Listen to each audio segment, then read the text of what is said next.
What's up, everybody? Welcome to another edition of At a Glance, this series in which I give you an appetizer sampler glimpse into a particular faction in 40k, and the goal behind it is to help you decide if you want to look further into that force on your own, or maybe even start collecting that force as well. So up on the chopping block this time by viewer request is my favorite of the Chaos Space Marine forces. We're looking at the Iron Warriors Legion, the Chaos Space Marine Legion. They are one of the originals. When it comes to Space Marines, they are one of the original traders as well. And they're in the running for being least chaosy, least heretical or heresy-ish of Chaos Space Marines. They're in the runnings with the Alpha Legion, basically. Those two are legions would be the least chaosy of the legions, in my opinion, with probably the Alpha Legion winning out, but Iron Warriors being very close behind them. So, with that said, let's first jump into their color scheme. It's a very simple, effective color scheme that you can have a lot of fun with and really make pop and stand out with the chevron accenting. We'll get to that in a moment. But we're looking at a predominantly iron color scheme. Now, you can go bright with it and shiny. That's definitely something you can do, but it's more stereotypically more of a darker iron look, dirtied up iron, grime, grit. But you can go with a polished iron look. They're not necessarily straight up steel or silver polished. That's a brighter metallic. They definitely be in the realm of iron polished.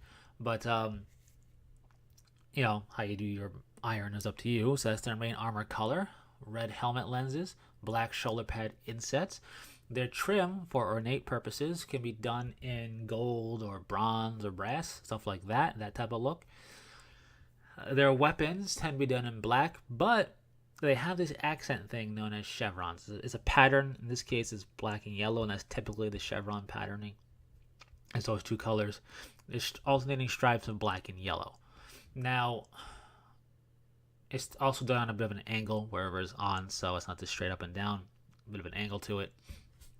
This is a bit difficult, especially on curved surfaces, but once you get the hang of it, and there are plenty of great tutorials out there, it really helps break up the armor color and the overall color scheme of the Iron Warriors, add some pop and some interest to the model, add some complexity while still keeping it very much in the grittier theme and tone, because it's very easy to grime this stuff up as well. So you can do that on their armor, on their vehicles, and on their weapons. They do it. So if you want to have an autocannon or a las cannon or something stand out where normally you paint it black, you can do the chevron black and yellow on there. You can do it on a bolter if you wanted to, on a back of a power fist, so on and so forth. You can do it on their shoulder pad inset, on their torso, on a leg armor piece. Doesn't matter. You can do it on a vehicle's hatch or somewhere on a vehicle, demon engine, whatever. That is what they do, and it really helps them pop and look great. If you grime it up, ash it up, dirty it up, grit it up, it just adds more character and feels definitely more Iron Warrior-like for sure. Iron within, iron without, and all that jazz. So, simple, effective, straightforward, cool-looking color scheme. It's going to go quick. Once you get the chevrons figured out where you're comfortable banging out chevron schemes and stuff, you are going to find this color scheme goes even quicker. You can have a sharp looking force on the battlefield for sure. So, with that said, that's their look. Their symbol is an iron skull. It hasn't changed that much pre to post heresy. Although you're going to have plenty of chaos Iron Warrior symbols, I believe, because I still think in the standard Chaos Space Marine kit, you get the standard transfer sheet of theirs, or of the Chaos Space Marines, which means you'll have the Iron Warriors decal on it. Anyways, with all that said, let's look at what the Iron Warriors are about a bit. And it's so straightforward. It's Siegecraft on top of Siegecraft.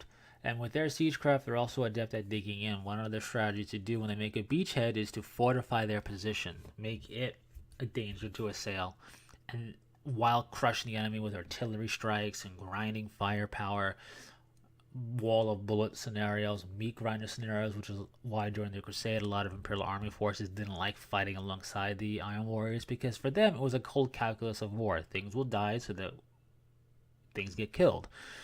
We will take losses amongst our Astarte selves and amongst our auxiliary forces, and we don't care. That's part of the mathematics to the formula of victory. And they didn't necessarily try to shy away from or limit the casualties. They just went for it. And as that cold, calculated, kind of uncaring mathematical viewpoint of warfare, that kind of started giving them a gap and a distance between other forces and made them kind of stand alone, and led to their eventual fall to chaos as well. But strong hatred, which was originally a rivalry of the Imperial Fist, it became a seething hatred, also part of their driving fuel to go traitor. They felt the Imperial Fist were getting all the glory for doing basically similar work to them, and that they were doing more of the dirty work and everything. And the Imperial Fist got to create things that were admired, where the Iron Warriors were forced to tear down things, and their creations were just looked at as necessary fortifications for defense and not really given the same honor. You could say, does it sound a bit petty? Sure, but Perturbo, their Primarch, kind of summed it up nicely. You know, he doesn't view himself as a destroyer. He's like, I am a creator. I create things. I like to create. I am very good at creating, but yet I am forced to destroy. Am I good at that? Yeah, but it's not, you know, I'm also a creator, and this is BS, basically. So a lot of rivalry turned hatred with the Imperial Fist, a lot of back and forth there, which is great for thematic stuff if you're collecting Iron Warriors or Imperial Fists. But their specialty is that siegecraft mentality, where Imperial Fists are also really good at boarding actions and naval warfare a bit. The Iron Warriors went full tilt into siegecraft. Their leaders are known as warsmiths. They are exemplars of the cold calculus of warfare for sieging.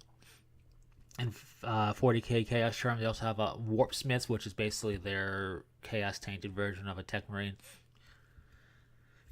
The warsmiths are also kind of Tech Marine-ish. They're not full-blown Tech Marines warsmiths, but they have a little bit of that going on with them to help in fortifying their siege walls and things like that, and breaking down the enemy's fortifications and stuff. They have silver arms, and they have enhanced specs and enhancements that way, but they're not straight up Tech Marines. So that's their calculus, warfare siegecraft calculus, and it's pretty brutal.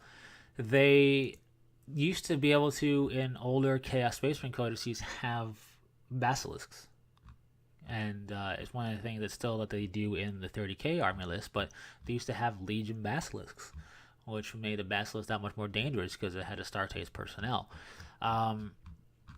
They have a high amount of the Obliterator virus, right? The Obliterator unit, there's a lot of them amongst the Iron Warriors in comparison to other singular Chaos warbands. So you have a lot of Obliterators at your disposal if you so desire. They basically invented the Havoc squad, so they definitely got that. Anything heavy firepower fits in with the Iron Warriors. Any of the Demon Engines would also work very nicely. Mauler Fiends, Forge Fiends, Defilers fit in very nicely. Helldrakes fit in very nicely. All that stuff is kind of subjugated to their Warpsmiths ways and everything, so they have a lot of demon engines. They don't have outright demons necessarily. Do they? Can they? Yes, but it's more of a rarity.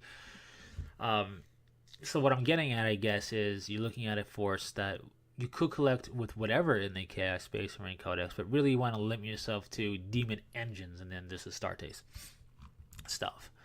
Anyways, with that said, that's a little bit of an appetizer, sampler, glimpse, I guess, to their fluff, siegecraft, siege warfare, siege mentality. Perturbo made the iron cage that trapped the Imperial Fists and forced the Ultramarines to save them from destruction. That was kind of in response to their near annihilation in naval warfare during the Heresy by the Imperial Fists. So there's a lot of back and forth, like I said there. Anyways, the codex to collect them, as I brought up multiple times, is the Chaos Space Marine Codex. If you go Battleforge, they have their Legion trait there, Siege Masters. It's great. Enemies don't basically get cover saves, and if you're targeting buildings, you get to reroll against that. It's basically what you're looking at to just spell it out for you. It fits in very nice with the Iron Warriors. It's a nice little perk to have. Denying cover is always dangerous for things that aren't Space Marines typically, so it's always nice to deny cover to the enemy. So yeah, very cool stuff.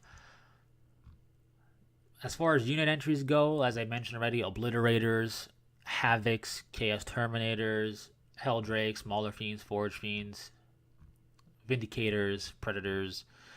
Um, I wouldn't say a Lord of Skulls. That's a Khorne specific thing, but if you wanted to, why not? Um, while they do siege with heavy firepower, if you want to get up close and personal with some units, you definitely could. You know, you could definitely go and throw Raptors into there if you, I guess, or Warp Talons if you wanted to. Um, it's just they're more so going to grind it to dust with bullets than slaughter it in close combat like a Berserker. They're not necessarily going to do that, but they can follow up with their heavy siege of just then assaulting it and destroying what's left. So you definitely can keep that in mind. Um, things to avoid, I would personally say, would be things like Mutilators, just because I think they're bad. But aside from that, it's Chaos Spawns and Demon Prince specifically are possessed, not so much in their realm. If you wanted to, sure, people have. It's not like, oh, that's not a force. You can, but I tend to just try and look at it as being as thematic as possible, which they can do and still be very dangerous for sure. So your Chaos Land Raiders, your Chaos Predators, Chaos Vindicators, Forge Fiends, Mauler Fiends, Warp Smiths, all that good jazz is going to be the way to go. Havocs and the like. So, with that said, when it comes to actually collecting them, any Chaos Space Marine bit or kit that's generic is going to work well for them. You could supplement that with some generic Space Marine bits as well if you like a certain bit or a certain look for something that way. But the Chaos stuff will work just fine. If you want to supplement it with some Forge World specific Iron Warrior stuff, such as Forge World specific Mark II Iron Warrior heads, you could, but really you don't need to go Forge World in this route to supplement stuff for them. You definitely can. It's not going to hurt. They have Iron Warrior stuff, so it'll look great. But you know, the Iron Warriors Legion Contemptor Dreadnought is a nice stand-in for the Hellbrute if you don't want to use the Hellbrute's more chaosy thing. Another good stand-in can be the Iron Circle Damatar Pharaoh class Battle Automata for a Hellbrute, just visually.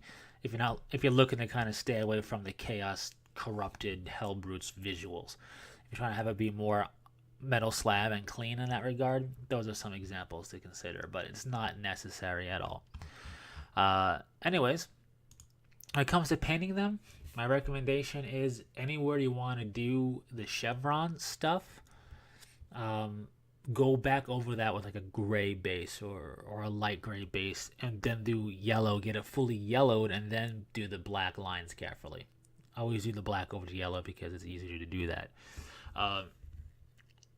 But definitely base it in black for the iron, and then wherever you want to go after that, base it in black, do the iron. Then once you get the iron done, carefully go back over in a light gray for the yellow, apply the black, whatever.